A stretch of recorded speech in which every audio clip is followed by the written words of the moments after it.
Le compte à rebours est enclenché, Sébastien Lecornu, désormais Premier ministre démissionnaire, n'a plus que quelques heures pour réussir là où lui et ses prédécesseurs ont échoué, trouver une plateforme de solution entre les forces politiques, comme le lui a demandé Emmanuel Macron. Si l'affaire tourne court, et il ne faut pas l'exclure, Emmanuel Macron pourra soit renommer un nouveau Premier ministre, soit dissoudre à nouveau l'Assemblée nationale, au risque de sacrifier son propre camp. Mais une autre petite musique commence à résonner, celle d'un départ d'Emmanuel Macron. Si Jean-Luc Mélenchon plaide depuis de longs mois pour une destitution du chef de l'État, Édouard Philippe réclame désormais, lui, une présidentielle anticipée.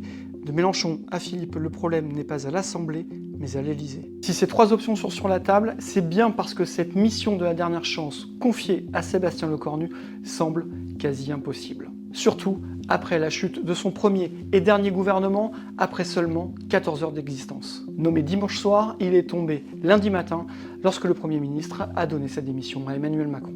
À l'origine de ce crash invraisemblable, la vexation de Bruno Retailleau.